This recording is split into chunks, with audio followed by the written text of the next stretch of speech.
Let me express my sincere thanks and gratitude for the opportunity to share with you ever so briefly today. And this may be one of the cutting edge sessions of our time. This has been a very busy fall and chaotic season for our country. But you're on the cutting edge of where we are going as a nation, no matter what. We try to turn back the watch that can't turn back time. You're on time. And you needed, you're the front line, not the soldiers at the border. You're the front line. And you're welcoming those in who have something to offer. And we never know who has the most to offer. And so be careful how we treat border children. Jesus was a border baby. And fortunately, his mother and father rushed him to Egypt to have him saved, not to humiliate him. And so we have to be careful because you never know what genius may be in some border baby who has that special spark of potential. As we look at this, we spoke at, is it Raina High School today? On the south end. I was telling children there's some basic laws that don't go away. One, if you're behind, run faster. Two, if you're down, don't wallow. Around there's no place for champions. And three, I say to you as teachers, teach our children as if it's your child. I shall never forget when I was in the sixth grade and we moved to, I found it became middle class that year. We moved up to the housing projects. Step up for us at that time. And we went to a new school on the other side of town. And we got into a class, maybe 5 students. Other class had like 40 students. So I said, well, I should say, well, that's 5 because there's a lot of chairs. I didn't realize those who had been there the year before, they didn't want to be in her class. So they all stacked up in Mr. Burton's class. And the Mrs. White, she came downstairs and she evened the classes out.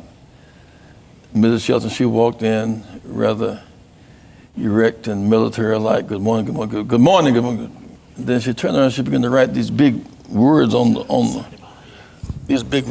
board.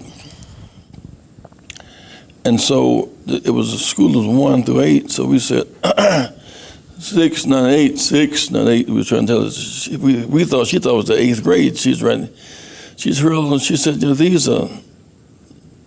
I know what grade this. I teach here. And this is a Wagner's, Funk and Wagner's dictionary, and this is a Roget's Thesaurus. And these are no longer big words. These are polysyllabic terms. And by the way, I will never teach down to you. One of you little brats might run for governor, president when I don't want to be embarrassed. I will never teach down to you. I know where you come from. I know your parents. I went to school with some of them. When I ran for president in '84, she had retired. She was on my ticket. Getting the first black state senator of South Carolina in the last century because she was a teacher who would not teach down to us. We're spending a lot of time these days trying to work out how can we develop in these center cities some tech summit conferences. As I told the kids today, I asked the students have a basketball team, they're state champions, they stood. I said, who's the captain? The captain stood.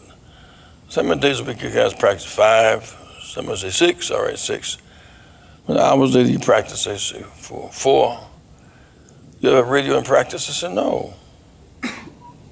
TVs? So can your girlfriend come to practice? I said, no. I said, if you get tired and you start sweating, can you sit down? No, we don't sit down. What do you do when you get tired? You suck it up. I said, oh, okay. So 6 days a week and all that. I said, now, do you study 6 hours a night? Oh, no. You study 4 hours a night? I said, you become good at what you work at. My point is, I said, your future is in STEM, not in the realm.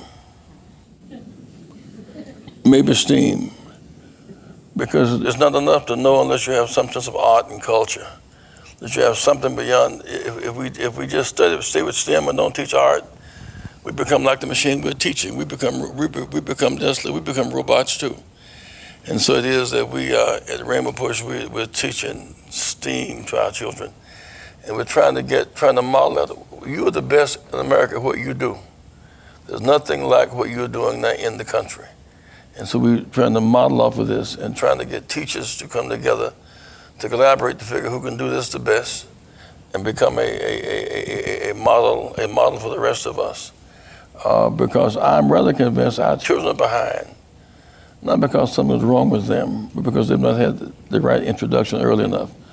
We're trying to get 1,000 churches to put in there in some empty Sunday school room, to teach apps and codes, to begin to learn how to program, and how, even in the jail, we're trying to program in the jails. There's nothing that comes out of Silicon Valley or Silicon Forest that these kids in jail cannot work out. So they too must not be thrown away. I'm convinced that what's happening today is not a genes problem. For the most part, it is an opportunities issue, not an intellectual issue.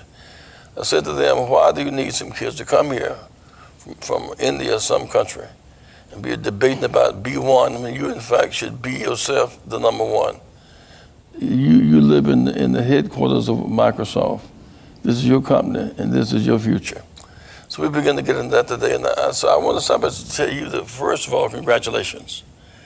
Secondly, our children can learn, will learn. They're being absorbed not just by street violence, but if they learn computers, become the best at programming, and still are indifferent to kids on the borders and cages, they're missing some humanity. If they become the best at what you teach, and they are willing to go to the borders with rifles and shoot on immigrants, something is missing. And so it's my mission in part to say that we must teach the best of science, but also must measure balance off with our sense of art and culture. Because even if we make good salaries, man cannot live by bread alone. We need more than that. We need something else. I think it's missing something in our values. Make America what America ought to be, but there's never been. There's a race in Mississippi today. I've been, much of my time there's been on the phone talking with radio disc jockeys in Mississippi today. Here's a case where a woman glorifies Jefferson Davis, who represents slavery, secession, sedition, segregation. And there's a reasonable chance she'll win. The silence of the churches and the universities. Universities are teaching the latest in STEM technology and science, yet they're indifferent to hangings and lynchings. When we can be silent when 13 Jews are shot down in Pittsburgh, the president talking about his hair blowing in the wind, there's something else we need besides STEM. I think it's STEAM and a sense of religion that matters, that has a universal quality. So I express my thanks for allowing me to share with you, and I would like to have one or two questions. Thank you very much.